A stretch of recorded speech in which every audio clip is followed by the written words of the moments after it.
Hello मेरे प्यारे विद्यार्थियों, गार्सिया प्राइवेट आईटीआई में आपका स्वागत है। आज हम पढ़ने वाले इंजीनियरिंग ड्राइंग। इंजीनियरिंग ड्राइंग को शुरू करने से पहले मैं आपको बता देना चाहता हूँ, अगर आप चैनल पर नए हैं तो सबसे पहले आप चैनल को सब्सक्राइब करें और साथ ही में आप बेल आइकन को जरूर प्रेस करें ताकि आपको अगली वीडियो का नोटिफिकेशन मिलता रहे। इंजीनियरिंग ड्राइंग आज हम पढ़ने वाले हैं और हम शुरुआत करेंगे इनके इंट्रोडक्शन वाले पार्ट से। हाँ, तो शुरुआत करेंगे अपन इंट्रो वाले पार्ट से।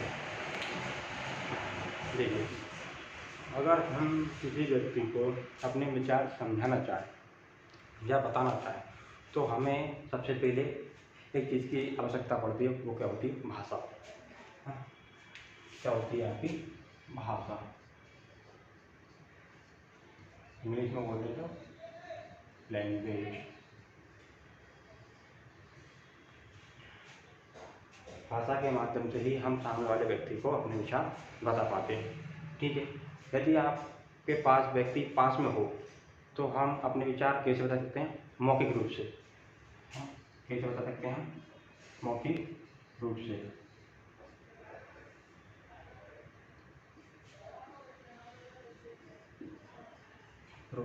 और यदि मान लीजिए व्यक्ति आपसे काफ़ी दूर है, ठीक है, तो हम उसको अपने विचार कैसे बता सकते हैं? लिखित रूप में। लिखित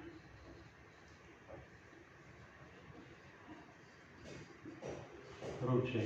तो हमारे पास दो माध्यम होते हैं अपने विचारों को बताने के लिए। एक होता है आपका मौखिक रूप से, दूसरा होता है आपका लिखित रूप से। ठीक है, अब इंजीनियरिंग ड्राइंग में क्या होता है, जैसे मान लो मेरे पास ये मार्कर है, मुझे इसको बनवाना है, तो क्या करूँगा? मैं इसकी डायमेंशन लेके किसी कारीगर के पास जाऊँगा। तो क्या होता है कि ऐसा पॉसिबल ही नहीं होगा कि वो इसकी डायमेंशन याद रख सके। तो इसके लिए क्या करेंगे? सबसे पहले मैं इसकी एक ड्राइंग बनाऊँगा, ठीक है, और ड्राइंग बना के उस कारीगर के पास जाऊँगा तो वो डायमेंशन इतना याद न रख के वो ड्राइंग शीट को ही देखकर समझ जाएगा कि आपको किस तरह का मटेरियल बनवाना है। ठीक है, तो वो ड्राइंग शीट हमारी जमा कर लेगा। उसके बाद वो जितना टाइम लेगा, उसके बाद टाइम लेने के बाद हमें वो चीज़ बनी हुई मिल जाएगी कुछ टाइम के बाद। ठीक है, अब इंजीनियरिंग ड्राइंग को क्या होता है? यूनिवर्सल लैंग्वेज भी कहते हैं। क्यों कहते हैं? क्योंकि अपन इंडिया में रहें या इंडिया से बाहर रहें, हर जगह इस इंजीनियरिंग लैंग्वेज का भाषा जो रहती है वो हमेशा वो सेम रहती है। इसको क्या बोलते हैं? यूनिवर्सल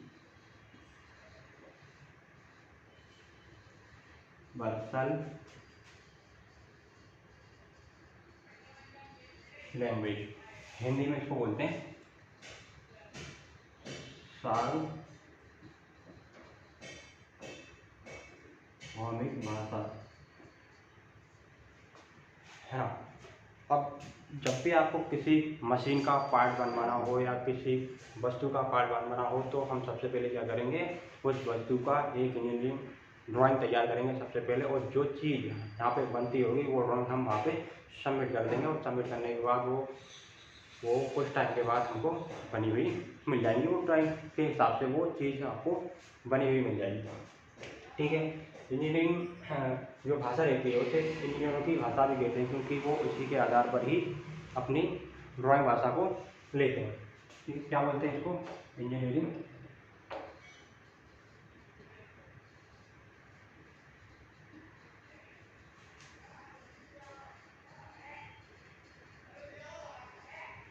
लैंग्वेज भी बोलते हैं। ये था आपका एक छोटा सा इंट्रोडक्शन, और आप आगे बढ़ने वाले हैं। अपन क्या पढ़ेंगे आगे कि इंजीनियरिंग ड्राइंग को बनाने के लिए कौन कौन से इंस्ट्रूमेंट उपकरण की आवश्यकता होती है, और वो कौन कौन से होते हैं, उनका उपयोग कैसे करते हैं, और उनसे संबंधित किस प्रकार से हमारे परीक्षा में सवाल आते हैं, वो सब हम आगे पढ़ने वाले हैं।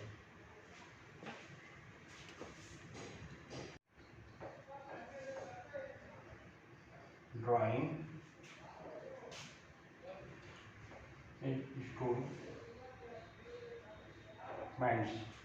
हिंदी में बोले ड्राइंग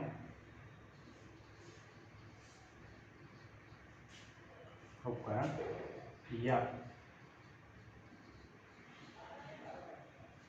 सामग्री। ठीक, पढ़ते हैं। इसके अंदर में पहला आता है आपका कौन सा, ड्राइंग बोर्ड।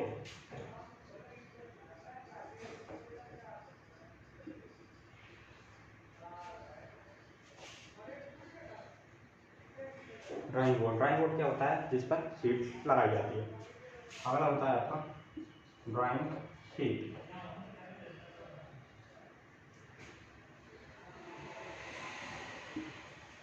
अगला होता है आपका ड्राइंग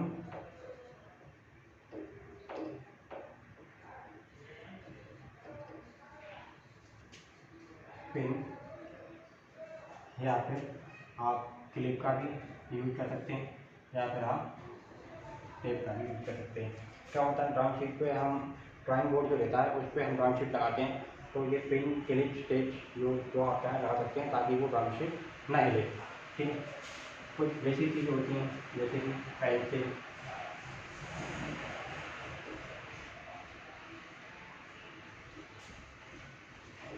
ठीक है। अगला होता है आपका रबर, या इरेजर भी कहा जाता है इसको, ठीक है। अगला होता है आपका टी स्क्वायर,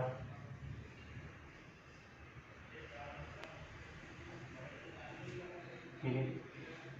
और इसके साथ ही और क्या होता है, इंस्ट्रूमेंट बॉक्स भी होता है,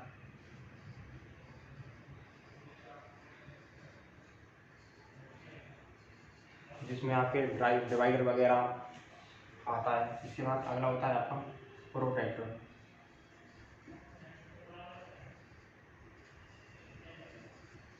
जिसको हम चांदा भी कहते हैं, ठीक है। ठीक है,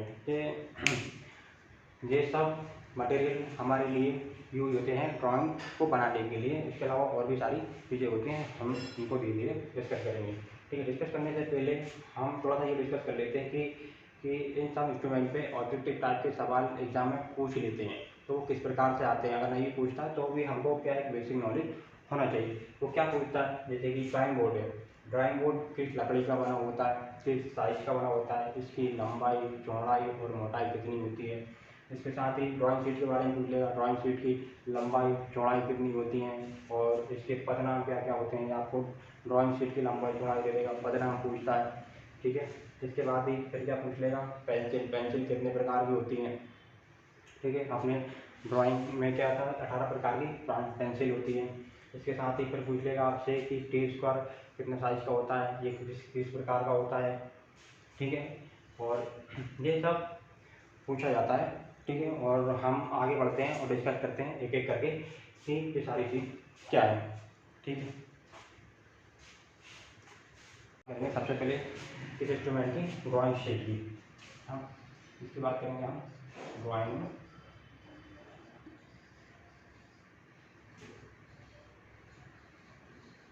शीट की, ठीक है। तो ड्राइंग शीट में जो सबसे बड़े आकार की शीट होती है, ठीक है, हमें पहले उसके साइज पता होने चाहिए, ठीक है। जैसे कि हम लिखते हैं यहाँ पे ए नोट क्या होती है, सबसे बड़ी साइज की शीट होती है। इसका साइज क्या होता है, ए नोट बराबर 841 गुणा 1189, ठीक है। ये ड्राइंग शीट की चौड़ाई है और ये लंबाई है, ठीक है। अब इसमें क्या है कि ए0 से लेके A5 तक आपकी शीट होती हैं, जैसे A1, A2, A3, A4, A5, ठीक है। अगर आपको A0 की अगर याद है तो बाकी सबकी आपको ऑटोमेटिक याद हो जाएगी। देखते हैं किस प्रकार से लिखा जाता है, ठीक है। A0 वाले की जो लंबाई है वो A1 की चौड़ाई हो जाएगी। इसको क्या करेंगे, इधर लिखेंगे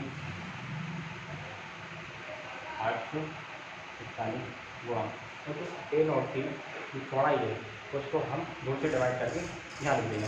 क्या आएगा, 2×5 2 नंबर 18 2 2 8, और कुछ पॉइंट में आएगा लेकिन हम वो लिखते नहीं हैं, ठीक है। इतना ही लिखेंगे। आगे वाले पे भी यही करेंगे। क्या होगा, इसकी जो लंबाई है A2 की चौड़ाई हो जाएगी, इसको हम यहाँ लिख लेंगे 594, और इसमें 2 का मल्टीपल भाग दे देंगे। क्या करेंगे, इसमें 2 का डिवाइड कर देंगे। क्या आएगा, तो चौको 2 दूनी 4 0। ठीक है, इसी प्रकार आगे भी यही करेंगे। इसमें क्या करेंगे, 2 का डिवाइड करेंगे, 2 दूनी 4 2 नाम 18 2 7 14। ठीक है, ये यूनिट यहाँ जाएगी 7 टू 10। ठीक है, आगे हम यही करेंगे, एक और के लिए यही लिखेंगे। क्या होगा इसका, ये 2 का डिवाइड करेंगे, 2 दूनी 4 2 एकम 2 0 और ये 7 टू 10 निकल जाएगी। ये 5 के लिए क्या करेंगे,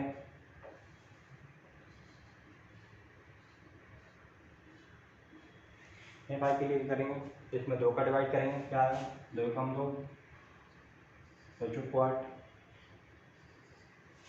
बटे 16। यहाँ से क्या आ जाएगा, 210। तो ये सारी होती हैं, और आपको अगर ए नोट की याद है तो बाकी सब आप ऑटोमेटिक निकाल सकते हैं और याद कर सकते हैं।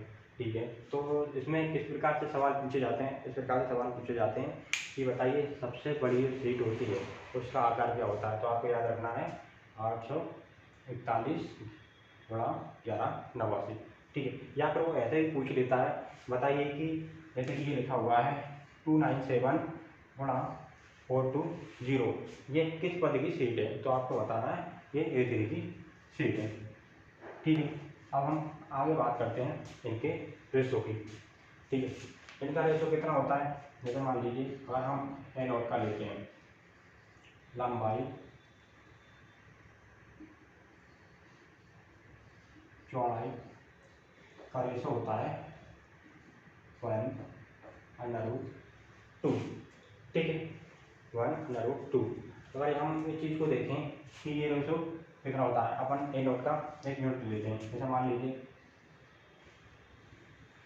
इसका मतलब क्या हुआ, जो चौड़ाई जो होती है वो लंबाई की √2 गुना होती है। देखते हैं, अगर मैं ए नोट का अगर लूँ, इसकी यूनिट क्या होती है, इसकी जो लंबाई होती है 840। अगर मैं इसमें गुणा करूँ, √2 का मान कितना होता है आपको पता है, 1 और 1 4। ठीक है, अगर मैं इसमें गुणा करूँ तो आपका क्या आंसर आएगा,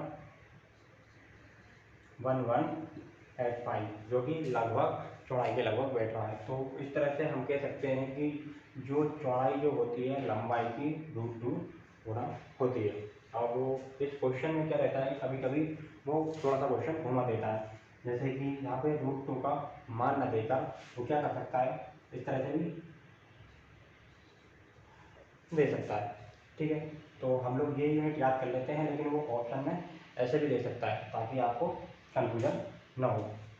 ठीक, तो ये हुई आपकी शीट के बारे में। फिर आता है आपका इसका क्षेत्रफल भी पूछते हैं। हम क्षेत्रफल का और डिस्कस कर लेते हैं। क्षेत्रफल कैसा होता है, क्षेत्रफल के लिए हम क्या करेंगे, अगर हम ए नोट की अगर साइज की शीट लेते हैं तो क्या करेंगे, दोनों का हम मल्टीप्लाई कर देंगे। मल्टीप्लाई करने से क्या होगा, आपका आंसर क्या आएगा, जैसे कि हम यहाँ गुणा करते हैं ए नोट 841, ये सारी सीटों की जो साइज है आपको याद रखना, इसमें होती है mm में। mm बोले तो मिलीमीटर में सारी सीटों का साइज होता है। यहाँ पे क्या है, ये लंबाई है 841, चौड़ाई है 1189, किसमें mm में। ठीक है, तो हम यहाँ गुणा करेंगे तो क्या होगा, क्षेत्रफल निकालने के लिए सीट का, तो हम गुणा करेंगे mm मल्टीप्लाई 1189 mm। हम यूनिट जो संख्या है उनका आपस में गुणा करेंगे तो क्या आएगा आपका 9949। ये तो हमने यूनिट मल्टीप्लाई कर लिया। अब हम गुणा करेंगे इसमें mm में, तो क्या आएगा इसका mm स्क्वायर। कभी कभी वो क्या करता है, यूनिट को mm को वो मीटर स्क्वायर में भी दे सकता है। तो हम क्या करेंगे, अगर हम मीटर जो मिलीमीटर है इसको अगर हम मीटर में चेंज करेंगे तो हमें क्या करना पड़ेगा, इसमें हमें यानी कि 10 लाख का भाग देना पड़ेगा। तो इस चीज़ को पहले समझ लेते हैं। आपको पता है कि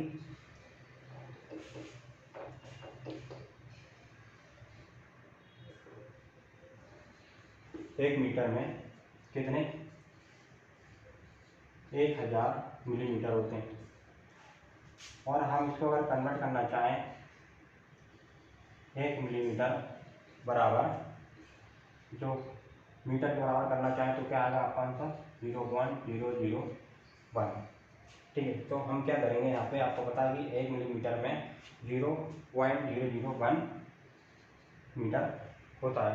तो यहाँ पे तो देखो सिंगल है, यहाँ पे स्क्वायर लगा हुआ है, तो हम क्या करेंगे यहाँ पे क्या होगा तो ये डबल हो जाएगा। अगर स्क्वायर में लेंगे तो क्या हो जाएगा 0.000। ठीक है, तो इसमें मल्टीप्लाई करेंगे तो समथिंग में ये कितना लगभग में आपका आएगा 0, ये आएगा आपका लगभग में 9949। तो इसको लगभग में लिखते हैं 1 मीटर स्क्वायर। तो हम कह सकते हैं कि जो एनोड वाली शीट होती है उसका क्षेत्रफल मीटर में कितना होता है 1 मीटर स्क्वायर। ठीक है, तो बाकी शीटों का भी इसी प्रकार से निकाला जाता है कि कितना कितना क्षेत्रफल होता है। तो अगला उपकरण है हमारा पेंसिल। तो हम पढ़ते हैं कि हमारी जो इंजीनियरिंग ड्राइंग में कितने प्रकार की पेंसिल होती हैं, वो होती हैं टोटल आपकी 18 प्रकार की पेंसिल होती हैं। अगला टॉपिक है हमारा कौन सा, पेंसिल। हमारी इंजीनियरिंग ड्राइंग में कितने प्रकार की पेंसिल होती हैं, 18 प्रकार की पेंसिल होती हैं।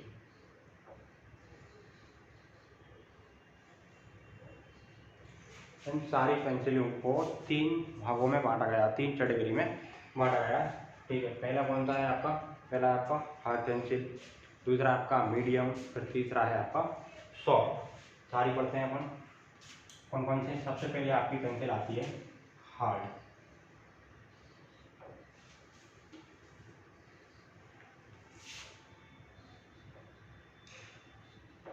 हार्ड ग्रेड, इनको हिंदी में बोला जाता है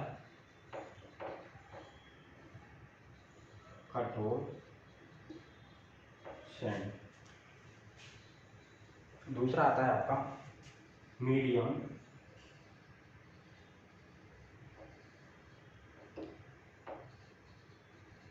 ग्रेड, इनको हिंदी में बोला जाता है मध्यम श्रेणी। थर्ड आता है आपका तीसरा कौन सा, सॉफ्ट।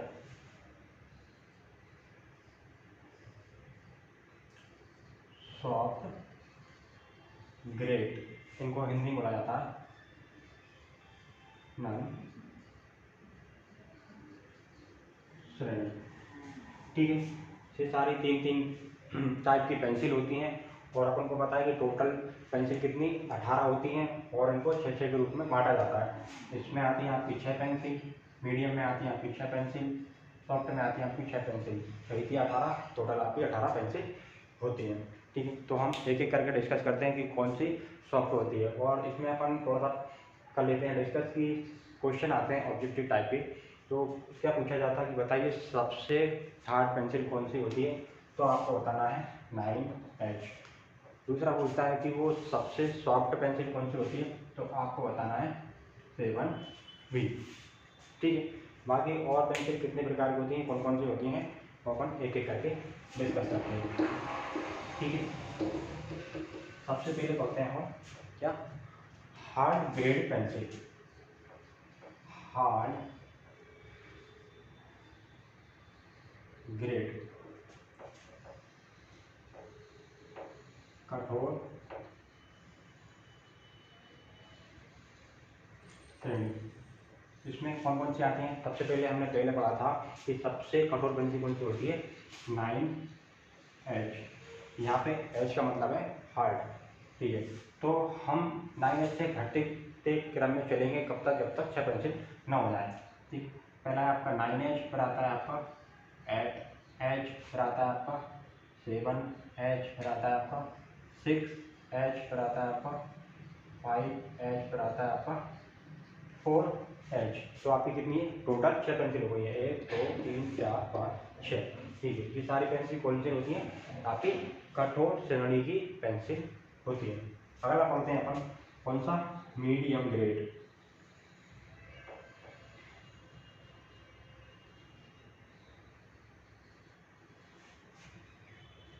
मीडियम ग्रेड में कौन सी आती है, जो 4H से नीचे है।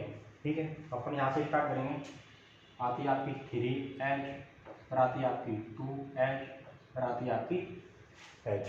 ठीक है, ये आपकी 3 पेंसिल हो गई हैं। 3 पेंसिल अपन आगे डिस्कस करेंगे। आपकी 3rd ग्रेड की पेंसिल कौन सी होती है? आपकी सॉफ्ट ग्रेड।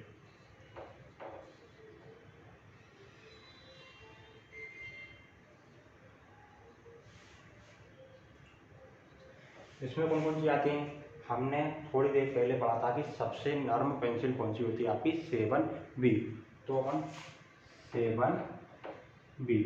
ठीक है, अब यहाँ से हम घटते हुए क्रम में लिखेंगे कब तक? जब तक कि आपकी पेंसिल ना हो जाए।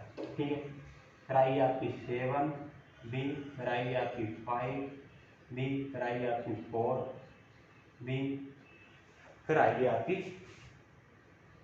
3B।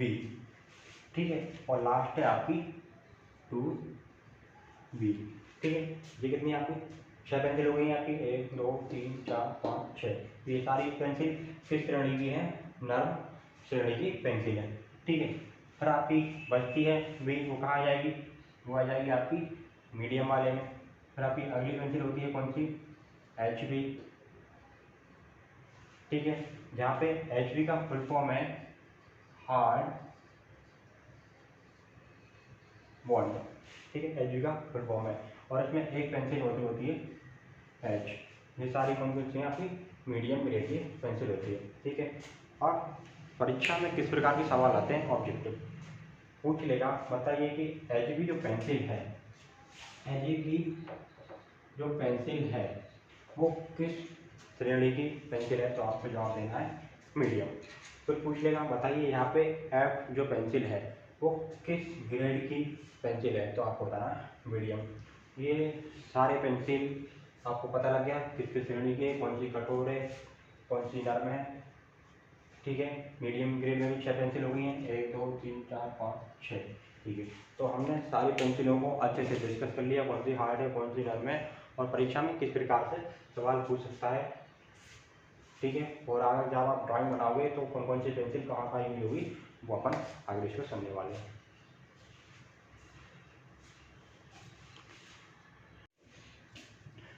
अगला जो उपकरण है हमारा इंजीनियरिंग ड्राइंग में काम आने वाला वो कौन सा है? आपका टी स्क्वायर। ठीक है, टी स्क्वायर को डिस्कस करते हैं। इसका टी स्क्वायर नाम क्यों पड़ा? इसका नाम इसलिए पड़ा क्योंकि जो टी स्क्वायर जो होता है वो हमारी ABCD की जो अल्फाबेट होते हैं, जो टी होती है वो उसके आकार का होता है। ठीक है, अगला टॉपिक क्या है अपना? टी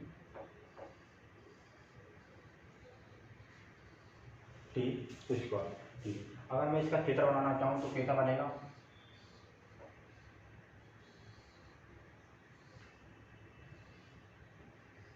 ठीक है, ये कुछ इस प्रकार का होता है। इस भाग को क्या बोला जाता है? हेड। क्या बोलते हैं? हेड। ठीक है, और इस भाग को क्या बोलते हैं? ब्लेड। और यहाँ पे पारदर्शी पट्टी लगी होती है जिस पर यूनिट्स लिखी होती हैं। ठीक है, उस भाग को क्या बोलते हैं? Working age. Working age Hindi में अगर बोलेंगे तो क्या आएगा आपका? कार्यकारी भाग।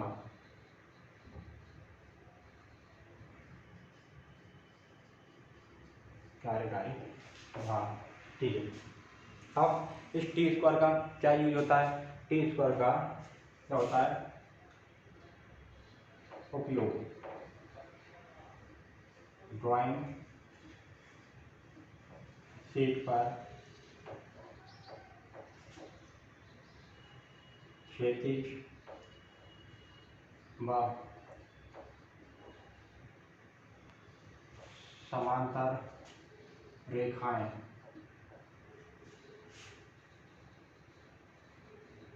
खींचने के लिए किया जाता है। ठीक है, इस टी स्क्वायर का उपयोग कहाँ करते हैं? ड्राइंग शीट पर क्षैतिज व समांतर रेखाएं खींचने के लिए किया जाता है।